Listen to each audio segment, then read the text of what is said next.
اب وہ مہینہ کوئی سا بھی ہو سکتا ہے، وہ ربیع النور شریف کا مہینہ بھی ہو سکتا ہے، وہ رجب کا مہینہ بھی ہو سکتا ہے، شعبان کا بھی ہو سکتا ہے. تو جب سال پورا ہوگا زکوٰۃ اسی وقت فرض ہو جائے گی.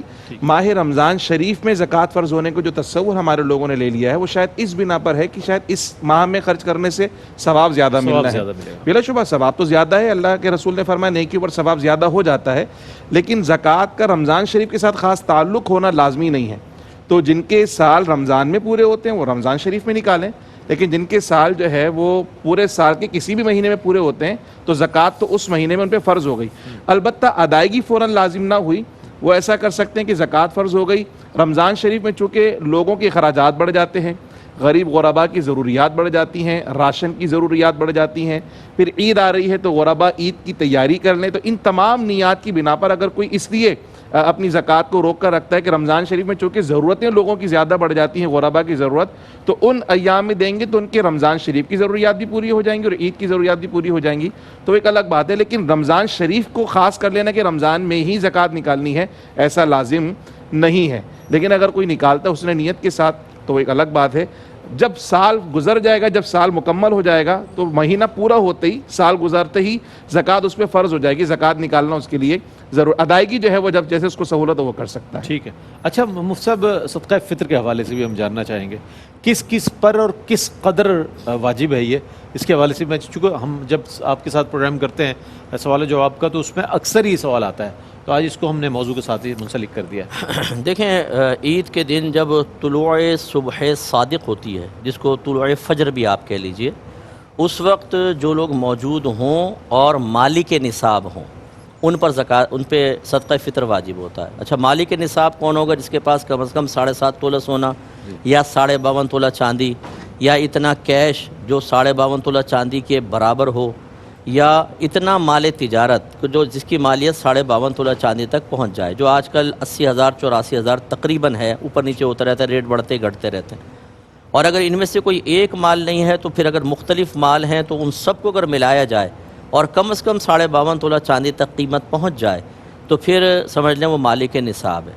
اور اس میں حاجات اصلیہ پر مشتمل چیزیں نہیں شمار کی جائیں گی. وہ جس میں نے کہا 4 چیزیں، سونا، چاندی، روپیہ اور مال تجارت، وہ مالک نصاب. اس پر صدقہ فطر واجب ہے، اپنا بھی اور اپنے گھر کے نابالغ بچوں کا، بشرطے کہ وہ نابالغ بچے مالک نصاب خود نہ ہوں.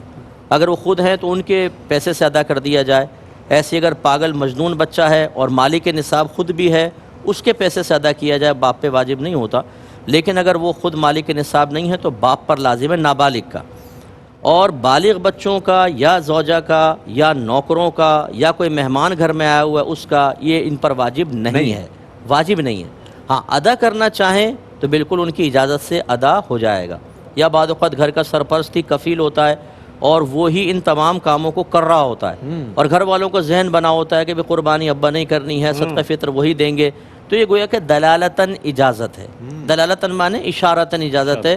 صراحت کی ضرورت نہیں کہ ہر دفعہ پوچھے دے دوں دے دوں دے دوں دے دوں، یس چلو بھائی اب دے دیں. نہیں، وہ ہر سال چونکہ دیتے ہیں، ذہن بنا ہوا ہے، انڈرسٹوڈ ہے. ٹھیک ہے نا. اور اگر کوئی مالک نصاب نہیں ہے فرض کر لیں اور وہ ادا کرنا چاہے، ادا ہو جائے گا، لیکن اس پہ واجب نہیں تھا. لیکن ادا اگر کر سکتا ہے تو کر دے، بہتر ہے. کیونکہ جو گناہ ہمارے عبادات میں کمی رہ جاتی ہے رمضان میں، یہ صدقہ فطر اس کی کمی کو پورا کرتا ہے، اس کا کفارہ بن جاتا ہے. لیکن اگر اب خلاصے کلام کیا ہوا، ایک آدمی غریب ہے، مالک نصاب نہیں ہے، وہ کہتا ہے یار میں تھوڑا بھی پیسہ نکالتا ہوں، میرے لیے تو 100 روپے بڑا امپورٹنٹ ہے، میں صدقہ فطر کیسے نکالوں، تو میں بہت تنگ دست ہو جاؤں گا. تو اسے کہیں گے آپ گناہ گار نہیں ہیں، آپ نہ ادا کریں، کوئی بات نہیں. تو یہ صدقہ فطر کے وجوب کی تفصیل ہے. اچھا، اس میں استثناء بھی ہے، جیسے آپ نے فرمایا کہ اگر کوئی ایسا مطلب روزہ رکھتا ہے لیکن صدقہ فطر نہیں دے سکتا تو اس کے لیے اس پر کوئی وبال اگر وہ مالک نصاب نہیں ہے تو بالکل ٹھیک ہے، بالکل ٹھیک ہے. اچھا، ایک وقفے کی جانب بڑھیں گے اور اس کے بعد جب لوٹیں گے تو انشاءاللہ ہم کلام بھی شامل کریں گے اور اس کی کیا طریقہ کار ہونا چاہیے، احتیاطیں کیا ہے اس میں، کیا پیش نظر رہنی چاہیے چیزیں، اس کے حوالے سے بھی انشاءاللہ بات کریں گے. ایک وقفہ ہے، وقفے کے بعد لوٹتے ہیں. مجھے امید ہے آپ کا اور ہمارے ساتھ رہے گا. ناظرین، خیر مقدم ہے آپ کا. آج علم و علماء میں موضوع ہے انفاق فی سبیل اللہ، اللہ کی راہ میں خرچ کرنا. اور یہ جو خرچ کرنا ہے یہ بڑا پسندیدہ عمل ہے اللہ کی بارگاہ میں جب بندوں کے لیے خرچ کیا جاتا ہے. لیکن مفتی صاحب نے اس میں بہت اچھی بات ارشاد فرمائی, اور ایک دیکھیں انسانی نفسیات کو بھی اس میں پیش نظر رکھا گیا کہ کسی کی عزت نفس مجروح نہیں کرنی, کسی کو لیٹ ڈاؤن نہیں کرنا ہے, کسی کو حقیر نہیں سمجھنا ہے. اگر اس کو پیش کرنا ہے تو اس کو عزت و احترام کے تکریم کے ساتھ پیش کرنا ہے. کتنی خوبصورت ہماری تعلیمات ہے اسلام کی. اللہ کرے کہ ہم اس پر عمل کریں تو ایک بہترین معاشرہ ثابت ہوگا تعلیمات کے مطابق اگر عمل کیا جائے.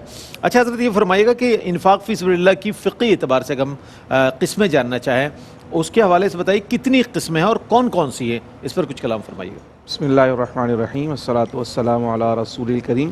بنیادی طور پر اگر ہم دیکھیں تو انفاق فی سبیل اللہ میں کچھ فرض ہے, کچھ واجب ہے اور کچھ نفل ہے. ٹھیک. فرض کی طرف اگر ہم دیکھیں تو اللہ سبحانہ و تعالیٰ نے قرآن مجید میں ارشاد فرمایا اقیموا الصلاۃ وآتوا الزکاۃ, نماز قائم کرنا ہے اور زکوٰۃ دینی ہے. زکوٰۃ جیسے میں نے عرض کیا تھا آپ سے کہ ہمارے اسلام کے بنیادی ارکانوں میں سے ایک رکن بھی ہے زکوٰۃ. تو زکوٰۃ جو ہے وہ انفاق فی سبیل اللہ میں فرض کی کیفیت رکھتے ہیں. جسے اللہ سبحانہ و تعالیٰ نے مال دیا ہے اور صاحب نصاب بنایا, جیسے قبلہ مفتی صاحب نے بھی ارشاد فرمائی تھی نصاب کی جو مقدار بیان فرمائی, تو اس کے پاس اتنا نصاب ہو اور اس پہ سال گزر جائے تو اس کے اوپر زکوٰۃ فرض ہو جاتی ہے. گزشتہ سوال سے ریلیٹڈ ایک بات میں یہاں پہ مزید میں اس کو تھوڑا سا شامل کرنا چاہتا ہوں تاکہ لوگوں تک بات مکمل پہنچ جائے. جسے ہم نے یہ کہا تھا کہ زکوٰۃ تو فرض ہو گئی, رمضان شریف کے انتظار میں رکے ہوئے ہیں جی زیادہ لوگوں کی ضروریات ادا کر دیں, لیکن اس وقت جو لوگوں کی کیفیات اور طبیعتیں ہیں وہ ہے کہ وہ نکال کے رکھ لیتے ہیں جی آئے گا دے دیں گے, آئے گا دے دیں گے. وہ اتنا لیٹ کر دیتے ہیں کہ خود انتقال فرما جاتے ہیں اور اسی طرح رکھا رہتا ہے. جن کو فائدہ پہنچا رہا ان تک فائدہ پہنچ نہیں پاتا. تو اس لیے فقہا کا قول یہ ہے کہ جیسے ہی زکوٰۃ فرض ہوئی نکالنا بھی فوراً ہے, اس میں ایک دن کی بھی تاخیر نہ کریں. البتہ رمضان شریف میں اگر کوئی دینا چاہتا ہے تو وہ ایڈوانس میں زکوٰۃ دے دے. جیسے کسی کا محرم میں سال پورا ہونے والا تھا, ذی الحج میں پورا ہونے والا تھا, تو وہ کیا کریں کہ وہ ایڈوانس میں اپنی کیلکولیٹ کر لیں اور رمضان شریف میں ہی ادا کر لیں تاکہ رمضان شریف میں غرباء کا مستحقین کا فائدہ ہو جائے. تو ایک کیفیت انفاق کی ہے زکوٰۃ یعنی جو کہ فرض ہے. دوسرا واجب ہونا, تو واجب ہونے کے اندر بھی دو کیٹیگریز ہیں, ایک وہ جو خود سے واجب ہیں, ایک وہ جو بالتبع واجب ہیں. جیسے خود سے واجب, جیسے صدقہ فطر کی بھی بات ہے, مفتی صاحب نے ارشاد فرمایا صدقہ فطر یہ خود سے واجب ہے, جو صاحب نصاب ہو اور عید کے دن اس کے اوپر صدقہ فطر واجب ہو جاتا ہے. بالتبع واجب میں ایسا ہے کہ کوئی کام ایسا کیا جس کی وجہ سے واجب ہوا, جیسے نظر مان لی, اس کو واجب کرنا, وہ بھی انفاق فی سبیل اللہ ہے لیکن اس کو پورا کرنا واجب ہے. اسی طرح قسم کھا لی تھی, قسم توڑ دی, اب کفارہ ادا کر رہے ہیں, وہ بھی واجب ہے. اسی طرح جتنے ہمارے کفارات آتے ہیں, زہار کی صورت میں کفارہ آ رہا ہے, وہ بھی واجب ادا کرنا ہے. اور پھر حج کے موقع پر گئے, وہاں پر دم واجب ہو گیا, تو وہ جو ادائیگی ہے وہ بھی واجب کی زمرے میں آتی ہے. تو وہ ایک کام تھا جس کی وجہ سے یہ واجب ہوا, تو بالتبع واجب ہوا, تو یہ انفاق فی سبیل اللہ میں وجوب کی کیفیت آ گئی. پھر جیسے عام طور پہ ہم صدقات کرتے ہیں, روزانہ کچھ نہ کچھ اللہ کی راہ میں دے رہے ہیں, اللہ کے دین کے لیے دے رہے ہیں, مساجد میں دے رہے ہیں, وہ عطیات دے رہے ہیں, وہ نفلی صدقات کے اندر ہمارے شامل ہو جاتے ہیں. تو یہ بنیادی طور پہ یہ تقسیمات آتی ہیں, فرض یعنی زکوٰۃ, واجب یعنی صدقہ فطر, اور بالتبع جو ہمارے کچھ ہم سے کام ہو گئے اس کی ضمن میں جو شریعت نے واجب کی ہم پر ادائیگی کرنا, اور پھر اس کے بعد نفلی صدقات. یہ تین بنیادی کیفیات آتی ہیں فقہی اعتبار سے. اچھا مفتی صاحب یہ فرمائیے گا کہ انفاق فی سبیل اللہ کا طریقہ کار کیا ہے؟ ہمارے عام طور پہ یہ سمجھا جاتا ہے جو بیرون ممالک رہتے ہیں وہ پاکستان میں اگر ان کا کوئی رشتہ دار ہے تو ان کو بھیج دیا انہوں نے, اب جیسے چاہیں وہ تقسیم کریں. کیا طریقہ کار ہے اس کا اور کیا کیا احتیاطیں بروئے کار لانی چاہیے؟ میں چاہتا ہوں اس پر کچھ کلام فرمائیے گا. جی ہاں, سب سے پہلے تو اس میں جیسے میں نے تمہیداً شروع میں عرض کیا تھا کہ رزق حلال سے دینا ہوگا, یہ احتیاط درکار ہے. رزق حلال ضروری ہے, کیونکہ اگر حرام سے دیں گے تو حرام دو طرح کا ہوتا ہے, ایک حرام قطعی ہوتا ہے, ایک حرام ظنی ہوتا ہے. یعنی کسی مال کی حرمت اگر قرآن سے واضح آیت سے ثابت ہے تو یہ حرام قطعی کہلاتا ہے, جیسے سود ہے, چوری ہے, ڈاکہ وغیرہ ہے. اور حرام ظنی جو حدیث میں حرام ثابت ہوا, یا فقہا بعض اوقات سود کی نئی شکلوں کے اوپر کلام کرتے ہیں, اس میں بھی معنوی لحاظ سے سود نہ کریں حرام ہوگا, یہ حرام ظنی کہلاتا ہے. حرام ظنی اللہ کی بارگاہ میں دیں گے قبول نہیں ہوگا, گناہ گار ہوگا آدمی. لیکن حرام قطعی اگر تقسیم کیا تو دار اسلام سے خارج ہو جائے گا, وہ کافر ہو جائے گا فوراً, کیونکہ اتنی بڑی بے ادبی ہے کہ گویا کہ اس کو فقہا نے یوں مثال دی ہے کہ ایک بادشاہ کے دربار میں آپ تحفہ لے کر جائیں اور پہلے اندر گندگی غلاظت گٹر کے ڈال کر اسے خوب اچھا پیک کر کے اور اوپر سے پنے انہیں چڑھا کر ربن لگا کر وہ بادشاہ کو پیش کریں, اور جب وہ کھلے تو بادشاہ شدید غضب میں آئے. اللہ کے لیے تو کچھ چیز مخفی نہیں ہے, بلا تمثیل یہ بات ہے کہ اللہ کی بارگاہ میں دینا بہت بڑی بے ادبی ہے. تو ایک تو یہ سب سے پہلے. بہت اچھی بات. دوسرا میں نے گزارش کی تھی کہ دینے کے بعد نہ سنائیں نہ دیتے ہوئے ریاکاری کریں، نہ کسی کے اوپر احسان جتائیں، نہ اذیت، ان سے بھی آپ کے صدقات ضائع ہوں گے، یہ بھی کہ احتیاط کرنی ہے۔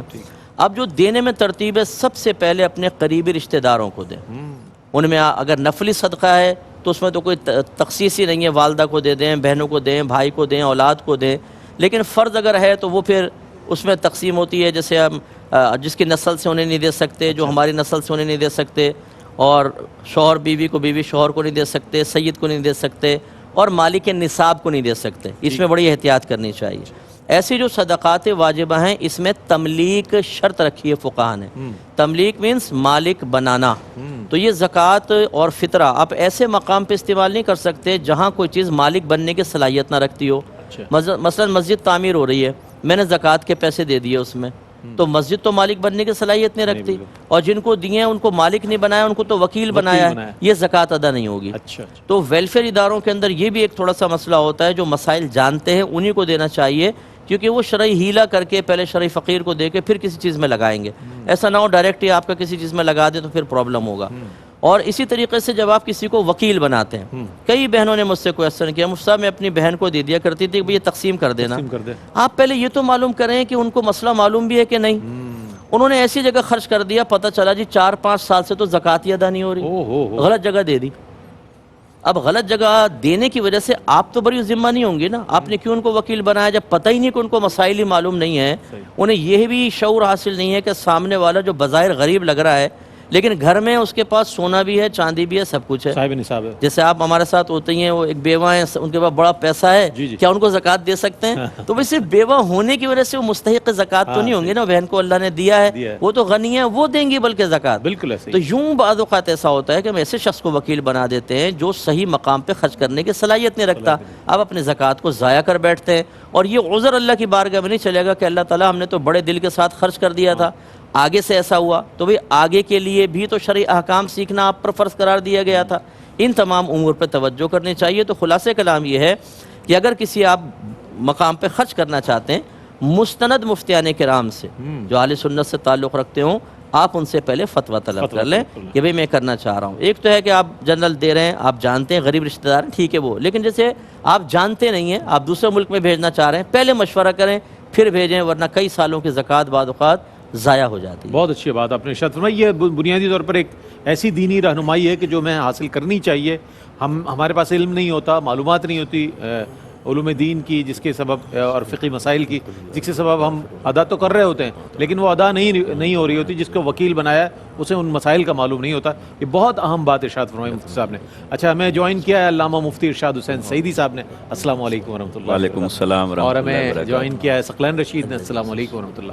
اچھا مفتی صاحب یہ فرمائیے گا کہ انفاق فی سبیل اللہ کے حوالے سے بات ہو رہی ہے، اور انفاق فی سبیل اللہ کے حوالے سے اگر ہم قرآن و حدیث کی روشنی میں اس کے فضائل آپ سے جاننا چاہیں، اس پر کچھ کلام فرمائیے گا۔ دیکھیے، اللہ رب العزت نے انسان کو فطری طور پر مال کی محبت عطا فرمائی ہے۔ ٹھیک ہے، انسان فطری طور پر مال سے محبت کرتا ہے، اور یہی اس کے لیے آزمائش بنتی ہے، بڑی آزمائش کہ وہ جب کسی شے سے محبت کرتا ہے تو اسے اللہ کی محبت میں ذبح کرے اور اللہ کی محبت پر قربان کرے۔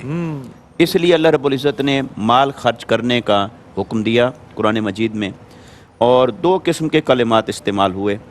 بسا اوقات قرآن مجید نے استعمال فرمایا کلمہ جہاد بالمال کا، اور بسا اوقات استعمال فرمایا انفاق فی المال یا انفاق المال، مال کو خرچ کرنا یا مال کے ساتھ جہاد کرنا۔ خرچ کرنا تو ایک عمومی سچویشن کے اندر ہوتا ہے، لیکن جہاد بالمال کا جو قرآن مجید نے تصور دیا تو صاف ظاہر جہاد مشقت کا نام ہے۔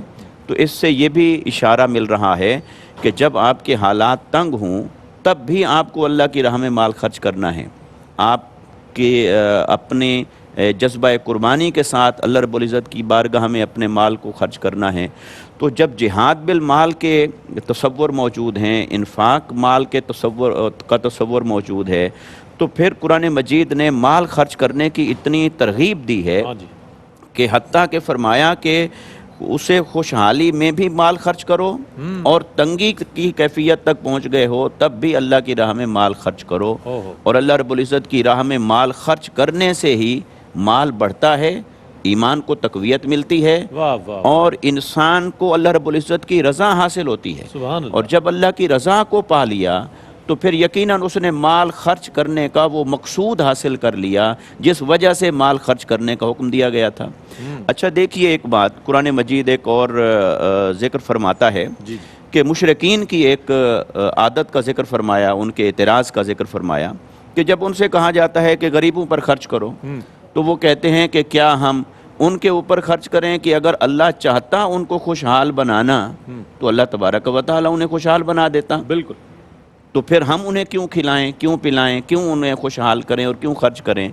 تو اللہ رب العزت کی شان یہ ہے کہ جب وہ کسی کو مال دیتا ہے تو اس کے لیے آزمائش ہے، جب وہ کسی کو مال نہیں دیتا یا کم دیتا ہے، تنگی میں رکھتا ہے، وہ تنگی میں رہنے والا شخص خود اس کے لیے بھی آزمائش ہوتی ہے کہ وہ اللہ کی راہ میں صبر کتنا کرتا ہے ہاں جی بالکل اور کیسے کفایت شیاری سے کام لیتا ہے. بالکل. اور دوسری طرف جو مالدار طبقہ ہے، جو غنی کے درجے پر ہیں، ان کے لیے آزمائش ہوتی ہے، امتحان ہوتا ہے کہ اب وہ ان کا کتنا خیال رکھتے ہیں اور اللہ کی رضا کی خاطر اس مال کو کتنا خرچ کرتے ہیں ان کے اوپر. لہٰذا قرآن مجید کے اندر بھی کئی آیات میں مال خرچ کرنے کی فضیلت بیان ہوئی، اس کا اجر بیان ہوا، اور مال خرچ نہ کرنے والوں کے اوپر کئی وعیدات بھی بیان ہوئی ہیں. اور حدیث مبارکہ میں آقا علیہ الصلوۃ والسلام نے مال خرچ کرنے کو کتنا بڑا اجر قرار دیا، حتیٰ کہ قرآن مجید نے نمازی کو متقی کہا، روزے کو متقی کہا، روزے دار کو، اور مال خرچ کرنے والے کے بارے میں اتقا کا لفظ استعمال فرمایا کہ سب سے بڑا متقی. سب سے بڑا. اور علماء کرام اور مفسرین نے بیان فرمایا کہ یہ پس منظر کے اعتبار سے حضرت صدیق اکبر رضی اللہ تعالیٰ عنہ کے حق میں یہ آیت مبارکہ نازل ہوئی. تو دیکھیے کہ مال خرچ کرنا وہ اتقا کے درجے پر لے جاتا ہے. تو اس سے یہ دیکھنا چاہیے کہ جیسے دیگر عبادات، فرض عبادات اور نفلی عبادات انسان کو اللہ کے قرب تک لے جاتی ہیں، جی جی تو مال خرچ کرنا بھی انسان کو اللہ کے قرب کی انتہا تک لے جاتا ہے. جو مال خرچ کرنا فرض ہے وہ فرض کی ادائیگی سے بھی اللہ کا قرب حاصل ہوتا ہے، اور فرض ادا کر چکے زکوٰۃ اور فطرہ کی صورت میں، تو نفلی طور پر جو صدقات ہیں اس نفلی عبادت سے بھی اللہ کی بارگاہ میں انسان کو بہت قرب حاصل ہوتا ہے اور اللہ کی رضا حاصل ہوتی ہے. بہت عمدہ انداز میں آپ نے قرآن و حدیث کی روشنی میں فضائل جو ہے انفاق فی سبیل اللہ کے وہ بیان فرمائے. ہم نے یہ دیکھا ہے کہ اگر کسی انسان سے کچھ مانگ لیا جائے تو ضرور دے دیتا ہے، لیکن جب پیسے کی بات آئے، جب مال کی بات آئے تو اس میں سب سے زیادہ جو پس و پیش سے کام لیا جاتا ہے وہ اسی معاملے میں لیا جاتا ہے. جناب دیا جائے نہیں دیا جائے، اور کتنا اس کے پاس تو پہلے ہی بہت ہے. وہ جو اللہ نے آپ کو مال دیا ہے اسے اللہ کی راہ میں خرچ کرنا بڑا مشکل ہو جاتا ہے، اور اس کے بارے میں پھر سوالات، توجیہات اور بہت سی تعویلات شامل کر لی جاتی. جناب یوں ہے تو اس لیے ہم نے نہیں دیا. بہر صورت انفاق فی سبیل اللہ کا بڑا درجہ ہے، بڑے فضائل ہیں، اس پر مزید کلام کریں گے. ایک کلام شامل کرتے ہیں، ہم رب جلیل پیش کریں گے، ثقلین رشید، دانیال شیخ اور ماسٹر سمیر. حاضر ہے تیرے دربار میں ہم، اللہ کرم، اللہ کرم، اللہ کرم، اللہ کرم. دیتی ہے صدا یہ چشم نم، اللہ کرم، اللہ کرم، اللہ کرم، اللہ کرم. میری آنے والی سب نسلیں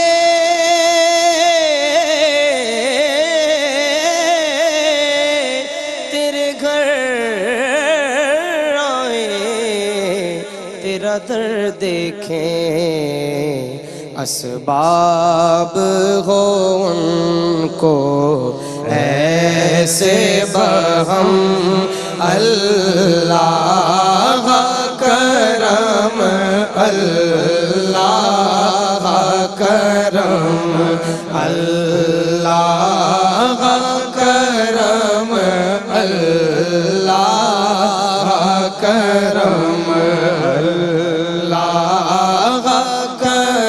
کرم اللہ کرم اللہ کرم اللہ کرم ہر سال طلب فرما مجھ کو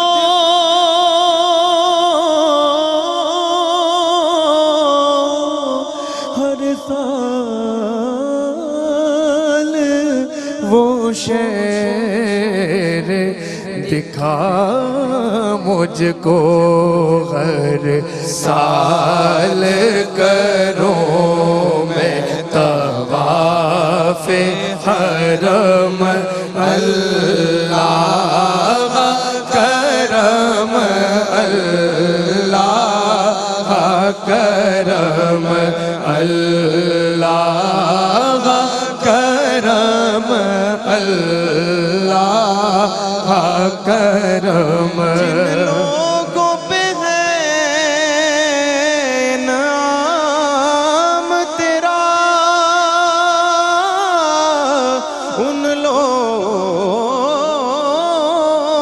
میں لکھ دے نام میرا اسباب ان کو ایسے بغم اللہ کرم اللہ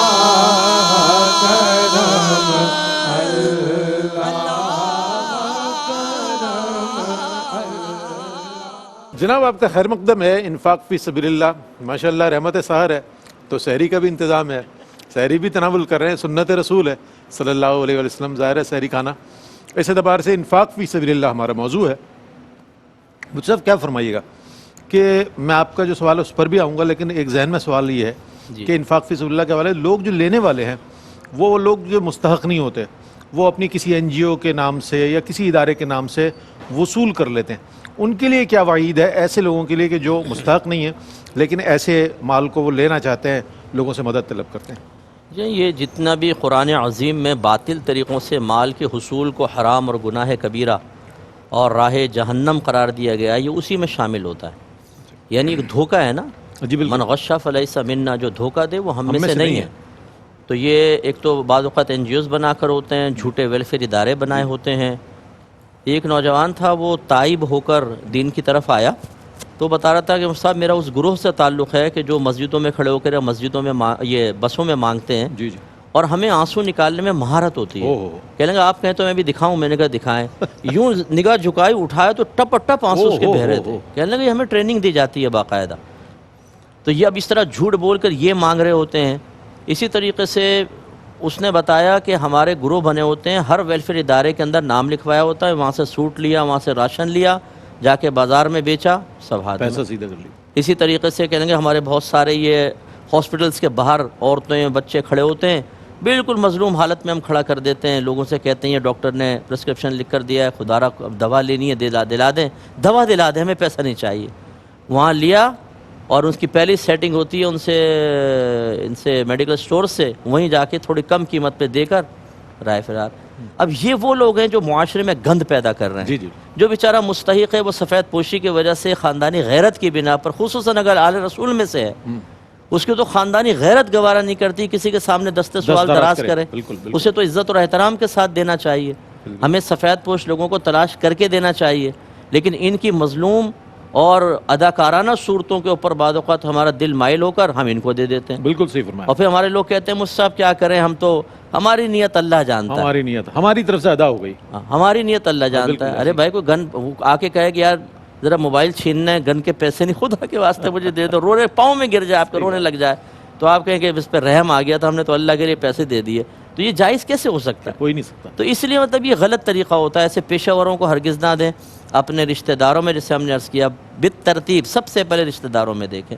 جو بیچارہ سفید پوشی کے ساتھ گزارا کر رہا ہے، اس کے پاس جاب ہے، ہم کہتے ہیں جاب ہے اس کے پاس، تو یار دیکھو تو صحیح تنخواہ کتنی ہے، تنخواہ کتنی ہے؟ اگر 40-50 ہزار بھی تنخواہ ہے نا، اور اس کی چھوٹی فیملی میں کہتا ہوں آج کل گزارے نہیں ہوتا، کرایہ نکال لیں، بجلی کا بل نکال لیں، اور مہینے کا کھانے پینے کا معاملہ نکال لے، بچوں کی فیس، اس کے بعد شوہر جو ہے وہ خود مستحق ہے کسی چوک پہ کھڑا ہو جائے بیچارہ، وہ تو خاندانی غیرت ہے، وہ بیچارہ سفید پوشے نہیں کھڑا ہو سکتا. صحیح بات. تو ایسے لوگوں کو کیوں نہ سہارا دیا جائے؟ تو اس لیے ان پہ توجہ کریں. آپ نے بہت اچھی بات کہی، ان پیشہ ور لوگوں کو پہچاننے کی ضرورت ہے. ان کو دیں گے پیسہ ضائع ہوگا. یہ نہیں ہے کہ جی ہماری نیت یہ نہیں تھی. کیا آپ کو نہیں پتا معاشرے میں کیا ہو رہا ہے؟ یوٹیوب پہ جا کر دیکھ لیں. بالکل بالکل. وہ میرا بچہ کل بتا رہا تھا کہ چوری کے مختلف انداز، بھیک مانگنے، وہ ذرا سرچ کر کے دیکھیں کیسی کیسی کلپیں ڈلی ہوئی ہیں. وہ بچے بھی دیکھ رہے ہیں، ہاتھ پاؤں بنے لگے ہاں ہوتے وہ ہیں ان کے بچے بھی دیکھ، وہ گاڑی چلا رہا ہے یوں، اور جیسے ٹائم پورا وہ پھڑک سے کھڑا ہوا، گاڑی کپڑے اٹھا کے دوسرے پہنے سوزوکی چلا میں گیا. ڈالی، اور وہ جا رہا ہے صاحب ڈھابے پہ بیٹھا ہوا کوئٹہ ہوٹل پہ چائے پی رہا ہے. وہ کسی نے پوری ویڈیو بنا لی اس کی. تو ایسے لوگوں کے ہم نہیں دیکھ رہے، کیوں ہم معصوم بنے، کیوں بھولے بھالے بنے؟ تو اس لیے توجہ کرنی بہت چاہیے. اچھی بات ہے. جتنی منفی صلاحیتیں ہیں لوگ اس کے لیے بروئے کار لاتے ہیں تاکہ سادہ لو جو لوگ ہیں، اور وہ لوگ کہ جو دین سے بالکل ان کا تعلق ایسا نہیں ہے کہ معلومات رکھتے ہوں، تو ان سے ہر قسم ہر ممکن کوشش ہوتی ہے ان کی کہ مال حاصل کیا جائے اور اپنے لیے جو ہے سہولت حاصل کی جائے. بہر صورت یہ بہت اہم چیز ہے. جس طرح ہم نماز اپنی خود ادا کرتے ہیں جو ہم پر فرض ہے، جس طرح روزہ ہم خود رکھتے ہیں جو ہم پر فرض ہے، تو یہ جو چیزیں ہیں کیا اس کے لیے تلاش ضروری ہے؟ جیسے مفتی صاحب نے فرمایا تلاش کیا جائے، اس مستحق تک پہنچا جائے. تو ہم اس میں تساہل کیوں برتتے ہیں کہ جناب ہے تو دے دیا، بس ہماری طرف سے ادا ہو گیا، جیسے بڑی آسانی کے ساتھ ہم لوگ کہہ دیتے ہیں ہمارے ہاں کہ بجائے ادا ہو گیا، جی جناب صدقہ فطر ادا ہو گیا. تلاش کتنی ضروری ہے، اور اس تلاش کی بھی، اس صحیح کی بھی کا بھی کوئی اجر و ثواب ہے؟ کہیے گا چیز. بلا شبہ رئیس بھائی، اصل میں غفلت اس وجہ سے ہے کہ اس کو عبادت نہیں سمجھا جا رہا. جس طرح نماز جب پڑھی جاتی ہے تو نماز کی کچھ شرائط ہیں، کچھ فرائض ہیں. ان شرائط و فرائض کی ادائیگی لازم ہے، پھر اس کے بعد آپ نماز کے قابل ہوتے ہیں اور نماز پڑھ رہے ہوتے ہیں. تو زکوٰۃ بھی ایک عبادت ہے، اور عبادت رب کے حکم کے مطابق ہوگی، نہ کہ اپنی مرضی سے. جس طرح نماز اپنی مرضی سے نہیں پڑھ سکتے، جیسا دل چاہے جتنے رکوع چاہے کر لیں، جتنے سجدے چاہے کر لیں، اسی طریقے سے عبادت جب ادا کی جائے گی تو وہ رب کے حکم سے ادا کی جائے گی، اللہ کے حکم سے ادا کی جائے گی. اور اللہ سبحانہ و تعالیٰ نے جہاں زکوٰۃ فرض فرمائی تو وہاں مصارف زکوٰۃ بھی بیان فرمائے. بالکل. انما الصدقات للفقراء والمساکین والعاملین علیہا والمؤلفۃ قلوبہم وفی الرقاب والغارمین فی سبیل اللہ وابن السبیل. یہ مصارف زکوٰۃ بیان کیوں فرمائے گئے ہیں؟ اگر ایسے ہی کسی کو دے دینا تھا تو پھر مصارف زکوٰۃ بیان نہیں کیے جاتے. اللہ سبحانہ و تعالیٰ نے ترتیب اور بالتفصیل ان مصارف زکوٰۃ کو بیان فرمایا. اس کی بنیادی وجہ یہ ہے کہ جو زکوٰۃ ادا ہو رہی ہے ایک تو رب کے حکم کے مطابق ہو، پھر اس کے اثرات بھی نظر آنے چاہیے. ان تمام طبقات کا تقریباً اس میں احاطہ ہو گیا جن کو ضرورت پڑ سکتی ہے. پھر اس کے بعد جب اس کی سعی کی جائے گی تو جیسے مسجد میں ویسے مفتی صاحب اس کی اصلاح فرما دیں گے، اس میں غلط ہے. اب نماز پڑھنے جا رہے ہیں، مسجد کی طرف جتنے قدم چل کر جائیں گے ہر قدم پہ ثواب ہے، ہر قدم پہ نہیں کیے. تو اگر آپ رب کے حکم کو پورا کرنے کی نیت سے کسی بھی طرف کوشش کریں گے، یقیناً آپ کو ہر قدم پہ اجر ملے گا انشاءاللہ عز و جل، چونکہ آپ کوشش کر رہے ہیں، آپ سعی کر رہے ہیں. تو اگر اللہ سبحانہ و تعالیٰ نے زکوٰۃ دینے والا بنایا ہے تو زکوٰۃ کی ادائیگی کا جو طریقہ اللہ نے اپنے رسول کے ذریعے سکھا دیا ہے اس کو سمجھیں. سب سے پہلے تو سمجھ لیں، مفتیان کرام سے رابطہ کر لیں، علماء سے رابطہ کر لیں کہ آخر کون مصارف زکوٰۃ ہیں، کون کس کیفیت میں لینے کا مستحق ہے، تاکہ مجھ تک پہنچا دوں، اپنی مرضی نہ چلائیں. دوسرا، لینے کے بعد پھر واقعتاً اس کو دیکھ لیں، کوشش کر لیں. کوئی اتنی زیادہ چھان بین نہیں ہوتی. عموماً خاص طور پہ دو چیزوں کا احتیاط کرنا بہت ضروری ہے. ایک تو یہ کہ وہ خود مالک نصاب نہ ہو، دوسرا یہ کہ وہ سادات کرام میں سے نہ ہو، کیونکہ سادات کرام کا عزت و شرف اتنا ہے کہ مال کا میل انہیں نہیں دے سکتے. اور یہ خود پیارے آقا صلی اللہ علیہ وسلم نے منع فرمایا. امام حسن نے ایک صدقے کی کھجور رکھی، حضور نے منہ سے باہر نکلوائی کہ مال کا میل ہمارے لیے نہیں ہے. تو وہ اس پر بھی کچھ لوگ کلام کرتے ہیں سادات کرام کے حوالے سے. تو بھائی وہ جو 2.5% آپ نے نکالا صرف وہی دینا ہے، باقی 97.5% تو رکھا ہوا ہے آپ کے گھر میں. اس میں سے آل رسول کی آپ اعانت کیوں نہیں کرتے، اس میں ان کی مدد کیوں نہیں کر رہے؟ اس میں سے اللہ کے رسول کی آل پہ خرچ کیجیے، وہ زیادہ قرین ہے، قیاس زیادہ بہتر ہے، اس میں زیادہ ثواب ملے گا، پاکیزہ مال میں سے دیں. تو علماء سے رجوع کر لیں. ایک تو یہ دیکھ لیں کہ واقعتاً وہ مالک نصاب تو نہیں جس کو دینے کے لیے جا رہے ہیں، دوسرا سادات کرام میں سے تو نہیں ہے، تیسرا مفتی صاحب نے کچھ رشتے بیان فرمائے کہ جو اپنے اصول اور فروع ہیں ان کو زکوٰۃ نہیں دی جا سکتی. تو عموماً یہ کوئی اتنی لمبی چوڑی بات نہیں کہ اس میں کوئی زیادہ تفتیش کرنی پڑے. البتہ یہ بھی ہمارے وہاں ایک رجحان ہے، جیسے بیواؤں کے حوالے سے ہے تو کچھ خواتین کے حوالے سے زیادہ آتا ہے کہ ان کو زکوٰۃ دینے کی لوگوں کا رجحان ہوتا ہے. اب خواتین کے پاس زیور ہوتا ہے، سونا بھی ہوتا ہے، کچھ چاندی بھی ہوتی ہے، اور کہیں نہ کہیں ان پر کسی نہ کسی کیفیت میں زکوٰۃ بھی بن رہی ہوتی ہے. مگر چونکہ یا تو وہ طلاق یافتہ ہوتی ہیں، بیوہ ہوتی ہیں، تو لوگ ان کو زکوٰۃ دے دیتے ہیں. تو ایسی صورت میں اگر وہ خود زکوٰۃ دینے کی اہل ہیں تو ان کو زکوٰۃ لینے کی اجازت نہیں ہے، تو صرف بیوہ ہونا جو ہے مستحق زکوٰۃ نہیں ہوتا۔ تو پہلی کیفیت تو یہ ہے کہ یا تو علماء سے رجوع کریں، یا اس کے متعلق آسان لٹریچر موجود ہے اس کو ایک دفعہ پڑھ لیں، پھر اس کے مطابق اللہ اور اس کے رسول نے جو احکامات ارشاد فرمائے اس کے مطابق اپنی عبادت کی ادائیگی ٹھیک کریں۔ ہے۔ اچھا، ہم عہد سیدنا صدیق اکبر رضی اللہ تعالیٰ عنہ میں دیکھیں تو آپ نے مانعین زکوٰۃ کے خلاف سخت اقدام فرمایا۔ اسی طرح عہد خلفائے راشدین میں دیکھیں تو بہت زیادہ ترتیب کے ساتھ آج ہمارے یہاں سمجھا جاتا ہے جناب زکوٰۃ اور یہ فطرہ اور صدقہ بس کوئی ایسا کام کر دو جس میں کوئی ثواب مل جائے، لوگ اس طرف بھی نظر آتے ہیں، یہ بھی نظریہ نظر آتا ہے۔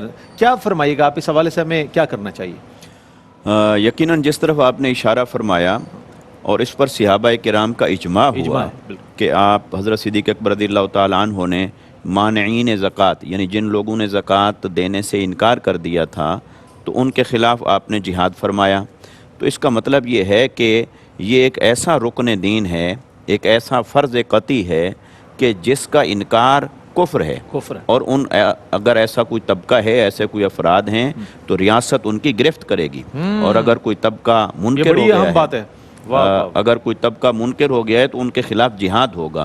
جب یہ فرضیت کے اس اعلیٰ درجے پر ہے تو یقیناً اس کے اندر کسی قسم کی سستی، کاہلی وہ گوارا نہیں ہے، فرضیت ہو گئی۔ پھر اس میں یہ جو ابھی بات قبلہ علامہ صاحب نے فرمائی وہ یہ کہ جب زکوٰۃ دینے کا وقت آتا ہے تو ہم کیسے آسانی کی وجہ سے جو سامنے آیا اس کو دے دیں، یا یہ کہ جہاں تعلق ہے وہاں دے دیں، یا کسی نے کسی کی سفارش کر دی فلاں کو دے دیں اور اس سے مغلوب ہو کر یا متاثر ہو کر زکوٰۃ وہاں دے دی۔ جب یہ اللہ اور اس کے رسول کی طرف سے فرض ہے تو ہمارے لیے لازم ہے کہ ہم اس کی ادائیگی پوری احتیاط اور شرعی تقاضوں کے مطابق کریں، ہر حال میں کریں۔ اچھا، میں آپ سے مزید اس پر تفصیل جاننا چاہوں گا، لیکن ایک وقفہ ہے، وقفے کے بعد لوٹیں گے تو انشاءاللہ مفتی ارشاد حسین سعیدی صاحب اس پر مزید تفصیل بیان فرمائیں گے، ہمارے ساتھ رہیے گا۔ جی جناب، خیر مقدم ہے آپ کا، اور انفاق فی سبیل اللہ ایک بہت بڑا موضوع ہے اور بہت اہم موضوع ہے۔ ظاہر ہے زکوٰۃ جو ہے وہ فرائض میں سے ہے، اور فرض کی ادائیگی بھی اسی مستعدی کے ساتھ اور انتہائی توجہ کے ساتھ کرنی ہے ہمیں جس کے لیے حکم دیا گیا اور جس کے لیے قرآن کریم ہمیں اشارات دے رہا ہے۔ اس حوالے سے مفتی ارشاد حسین سعیدی صاحب نے اپنا موقف بیان کیا ہمارے سوال کے جواب کی صورت میں۔ اچھا مفتی صاحب، آپ کی جانب میں آتا ہوں، یہ فرمائیے گا کہ ہمارے ہاں یہ دیکھا گیا ہے کہ بینک جو ہے زکوٰۃ کاٹ لیتا ہے، اب وہ جتنی بھی رقم ہو اس کے بعد پتہ یہ چلتا ہے کہ جناب آپ کی زکوٰۃ، اب اس کے مصارف کیا ہیں، کہاں ادا ہو رہی ہے، آیا ہو گئی نہیں ہو گئی ادا، یہ اکاؤنٹ ہولڈر کو پتہ نہیں ہے، لیکن وہ مطمئن ہے۔ کیا فرمائے گا اس حوالے سے؟ دیکھیں، بینک بعض اوقات تو بغیر پوچھے ہی کاٹ لیتا ہے، مسئلہ یہ ہوتا ہے، پتہ ہی نہیں ہوتا بعضوں کو تو اس چیز کا، بعض اوقات باقاعدہ اجازت دے دیتے ہیں کہ ٹھیک ہے آپ کاٹ لیں، لیکن مسئلہ یہ ہے کہ بینک باقاعدہ کوئی اپنا ایک حصی وجود تو نہیں رکھتا نا، مینجمنٹ ہی ہوتی ہے۔ مینجمنٹ ہے۔ اچھا، مینجمنٹ کے پاس اتنا ٹائم کہاں ہے کہ وہ لوگوں کو بلائیں، پھر پتہ کریں کس کے پاس کو ماننے کے حساب ہے، کون نہیں ہے، اور دیگر معاملات۔ یقینی سی بات ہے کہ وہ پیسہ صحیح مقام پر صرف نہیں ہوگا، یہی ظن غالب ہے، اگرچہ میں یقینی طور پہ نہیں کہوں گا۔ بعض اوقات تو یوں بھی سچویشن سامنے آئی ہے کہ جو اس طرح جمع ہوا وہ قرض اتارنے کے اندر ملک چلا گیا، اسٹیٹ بینک کے پاس پہنچا اور قرض اتارنے، سود کی ادائیگی میں استعمال ہو گیا پیسہ، تو اس طریقے سے زکوٰۃ ادا نہیں ہوتی ہے۔ ہمارا مشورہ یہی ہے کہ آپ بینک کو صاف منع کر دیں، آپ خود وہاں لیں، اور جو مستحق ہوں جیسے ابھی تفصیل سے ہم نے بات کی ان کو اپنے ہاتھ سے دیں۔ ٹھیک ہے، بہت اچھی بات ہے۔ اچھا، یہ بھی فرما دیجیے گا کہ اگر صحیح طور پر زکوٰۃ کی اور اس قسم کے جو صدقات ہیں ان کی ادائی ہو جائے، لوگوں تک پہنچ جائے، تو معاشرے پر کیا اثرات ڈیولپ ہو سکتے ہیں، کسی بھی معاشرے پر کچھ فرمائیے گا۔ بلا شبہ جیسے ہم نے عرض کی کہ جو عبادات ہیں ان کے انفرادی فوائد بھی ہیں اور اجتماعی اور معاشرتی فوائد بھی ہیں، اور ہر عبادت میں اس طرح کی حکمتیں یقیناً پوشیدہ ہیں۔ اللہ سبحانہ و تعالیٰ نے قرآن مجید فرقان حمید میں واضح طور پر ارشاد فرمایا وفی اموالہم حق معلوم للسائل والمحروم، کہ جو ہم نے ان کو مال عطا کیا ہے اس مال میں خاص واضح حق ہم نے سائلین کا اور محرومین کا رکھا ہے، یعنی وہ جو تنگ دست ہیں ان کا اللہ سبحانہ و تعالیٰ نے امیر، اور جو اللہ سبحانہ و تعالیٰ نے جن کو مال زیادہ عطا فرمایا ان کے مال میں ان کا حق اللہ نے رکھا ہے۔ یہ بات اللہ نے خود قرآن مجید میں ارشاد فرمائی۔ پھر جو زکوٰۃ کی ادائیگی ہے، جو صدقہ فطر کی ادائیگی ہے، زکوٰۃ کی ادائیگی بھی اس لیے رکھی گئی کہ خذ من اموالہم صدقۃ تطہرھم وتزکیہم بہا۔ اسی طرح ایک حدیث مبارکہ میں ارشاد فرمایا کہ ان کے اغنیاء سے زکوٰۃ لے کر ان کے فقراء میں دی جائے، تو اس کا مطلب یہ ہے کہ جن کے پاس مال زیادہ ہے ان کے مالوں میں سے زکوٰۃ دے کر ایک تو ان کے مال کو بھی پاک کر دیا جائے، جی جی، ان کے دل کو مال کی محبت سے پاک کیا جائے، اللہ سبحانہ و تعالیٰ کی رضا کا جذبہ ان کے اندر پیدا کیا جائے، اور پھر وہ جو نادار طبقہ ہے ان کی ضروریات کے اندر اس کو صرف کیا جائے، ان کی ضروریات کو پورا کیا جائے۔ صدقہ فطر کے حوالے سے بھی حضور علیہ السلام نے ارشاد فرمایا کہ جو عید کے موقع پہ دیا جا رہا ہے، ایک طرف تو یہ ہمارے روزوں کے اندر جو کوتاہیاں ہو گئی ہیں، جو غفلتیں ہو گئی ہیں، ایک تو اس کو روزوں کو پاک کرنے کے لیے ہے، دوسرا آپ نے فرمایا کہ تمہارے نادار جو مسلمان ان کے خورد و نوش کا انتظام ہو جائے گا، عید کے دن کچھ کھانے پینے کی اشیاء ان کو میسر آ جائیں گی۔ تو بنیادی طور پر کیفیت یہی ہے کہ نادار طبقہ جو ہے جب اس تک مال پہنچتا ہے تو ایک طرف تو معاشرے سے حسد ختم ہوتا ہے، یعنی وہ دیکھ کر سامنے والے کو بولے اس کو اتنا دیا، مجھے نہیں دیا گیا، بلکہ جب اس کے پاس سے مال پہنچتا ہے تو اس کے دل سے دعا نکلتی ہے کہ اللہ تو نے اس کو دیا، اس نے مجھے دیا، تو اس کو مزید عطا کر تاکہ میرے پاس اسی طرح آنے کا سلسلہ جاری و ساری رہے۔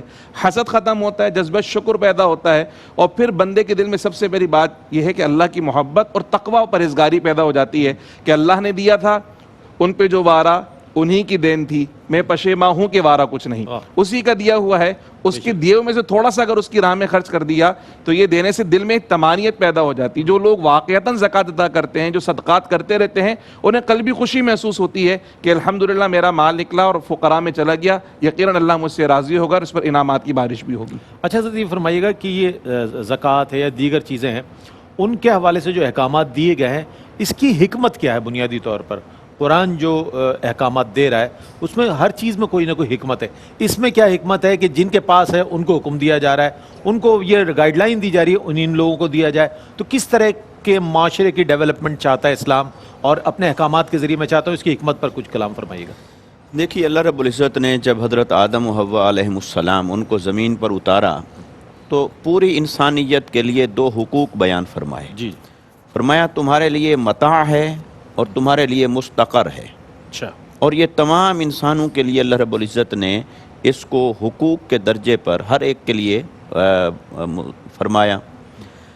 اب نظام دنیا کو دیکھیں تو اس کے اندر کچھ لوگ بعض اسباب کے تحت ان دونوں حقوق کو غصب کر لیتے ہیں، یا اسباب کے تحت وہ زیادہ حاصل کر لیتے ہیں، بعض اوقات ناجائز ذرائع سے اور جائز ذرائع سے بھی۔ یقیناً اللہ رب العزت نے مال خرچ کرنے کے اندر یہ حکمت رکھی ہے کہ وہ دولت جو چند ہاتھوں میں سمٹ رہی ہو اس کی تقسیم کروائی جائے، اور گردش دولت کے ذریعے سے اس تساوی اور مساوی کو معاشرے کے اندر قائم کیا جائے۔ واو، اس کے اندر بہت ساری معاشرتی حکمتیں ہیں اور اس کے اندر معاشرتی فوائد ہیں۔ جی فرمائیے۔ ایک تو یہ کہ جو طبقہ محروم ہے، مجبور ہے، اگر تو وہ کسی ظلم اور زیادتی کے نتیجے میں اس نوبت تک پہنچا ہے تو اس کی تلافی کروائی جا رہی ہے، اور اگر وہ نیچرل حالات کے تحت اس نتیجے تک پہنچا ہے، اس نوبت تک پہنچ گیا ہے، تب بھی اللہ رب العزت نے ان کو کمپنسیٹ کروایا ہے، کیونکہ وہ رب العالمین ہے بے شک، اور سب کی بنیادی ضروریات کی کفالت اس نے اپنے ذمے لی ہے، بے شک، بے شک۔ مگر وہ اپنی ان تمام چیزوں کو کسی نہ کسی کے ذریعے سے ہی پورا کرواتا ہے، وہ اس لیے مسبب الاسباب ہے، تو وہ اسباب پیدا فرماتا ہے۔ اس لیے جب مال خرچ کرنے کا حکم دے رہا ہے تو اس کے اندر ایک کثیر الجہتی ہمیں حکمت نظر آتی ہے، مال خرچ کرنے والے کے اعتبار سے بھی اور ان مستحقین کے اعتبار سے بھی۔ اچھا، پھر اس میں ایک اور بڑی دلچسپ بات ہے، وہ دیکھیے کہ ہر مال خرچ کرنے والے کے لیے اجر برابر ہو، اچھا یہ بھی اللہ کے ہاں ضروری نہیں ہے۔ اچھا اچھا اچھا، اجر سب کا برابر ہو ضروری نہیں، وہ ویریٹ کر سکتا ہے، وہ کیسے؟ ممکن ہے کسی کا اجر کم ہو، ممکن ہے کسی کا اجر زیادہ ہو، اور اللہ رب العزت نے دیگر اعمال کا اگر ہم قرآن مجید اور احادیث مبارکہ کی روشنی میں دیکھیں جی جی، تو کم سے کم اجر تو یہ ہے کہ وہ اپنے تقاضۂ عدل کے مطابق جو جتنا نیکی کرے اتنا اجر عطا کرے، بالکل، مگر وہ کسی کے لیے اس کو ضعفین 2 گنا بڑھا دیتا ہے، کسی کے لیے من جاء بالحسنۃ فلہ عشر امثالھا 10 گنا بڑھا دیتا ہے، کسی کے لیے حدیث کے مطابق 70 مرتبہ 100 گنا بڑھا دیتا ہے، اور جیسے قرآن مجید نے مال خرچ کرنے کو ایک بالی کی مثال دے کر اسے 700 گنا تک بیان فرمایا، پھر بغیر حساب بھی بیان فرمایا، تو یہ 2 اعتبار سے یہ جو اجر ہے یہ ویریٹ کرتا ہے۔ خرچ کرنے والے کے اعتبار سے یوں مختلف ہوتا چلا جاتا ہے کہ اس نے کس کیفیت میں، کس اخلاص میں، کس حال میں اللہ کی راہ میں مال خرچ کیا ہے، اور پھر جہاں مال خرچ ہوا ہے مصرف کے اعتبار سے بھی اس کے اجر اور ثواب کا فرق پڑتا ہے۔ جیسے تھوڑی دیر قبل ہم بات کر رہے تھے، اگر کسی آدمی نے بے احتیاطی سے خرچ کر دیا، اپنی آسانی اسی میں سمجھی، کھوج ہی نہیں لگایا کہ کون زیادہ مستحق ہے، خرچ کر دیا، تو اگر وہ مصرف ایسا ہے کہ وہاں مال تو پہنچ گیا مگر مال نے کوئی ایسی ضرورتیں پوری نہیں کی وہاں، اور دوسری طرف کوئی آدمی زندگی اور موت کی جنگ لڑ رہا تھا، دوسری طرف کوئی آدمی بنیادی ضروریات سے محروم تھا، کوئی اچھے کپڑے پہننے سے محروم تھا، اچھا کھانا کھانے سے محروم تھا، وہ مصرف ایسا ہے کہ اس مصرف پر مال خرچ ہوگا تو اللہ کی بارگاہ میں اس کا درجہ زیادہ ہوگا۔ لہذا مال خرچ کرنے والوں کو یہ احتیاط بھی ضروری ہو جاتی ہے کہ وہ دیکھیں کہ زیادہ مستحق کون ہے، وہاں پر خرچ کریں، اور جب خرچ کر رہے ہوں تو اپنے آپ کو نمائش سے بچائیں، ریاکاری سے بچائیں۔ جتنا اخلاص میں ڈوبتے چلے جائیں گے اتنا ہی اس کا اجر اللہ کی بارگاہ میں بڑھتا چلا جائے گا۔ کیا کہنے، بہت ہی خوبصورت انداز میں مفتی صاحب نے ہمارے سوال کا جواب عنایت فرمایا۔ ناظرین، بہت عمدہ موضوع جس پر مختصر کہ اگر صحیح طور پر زکوٰۃ کی اور اس قسم کے جو صدقات ہیں ان کی ادائی ہو جائے، لوگوں تک پہنچ جائے، تو معاشرے پر کیا اثرات ڈیولپ ہو سکتے ہیں؟ کسی بھی معاشرے پر کچھ فرمائیے گا۔ بلا شبہ جیسے ہم نے عرض کی کہ جو عبادات ہیں ان کے انفرادی فوائد بھی ہیں اور اجتماعی اور معاشرتی فوائد بھی ہیں، اور ہر عبادت میں اس طرح کی حکمتیں یقیناً پوشیدہ ہیں۔ اللہ سبحانہ و تعالیٰ نے قرآن مجید فرقان حمید میں واضح طور پر ارشاد فرمایا وفی اموالہم حق معلوم للسائل والمحروم، کہ جو ہم نے ان کو مال عطا کیا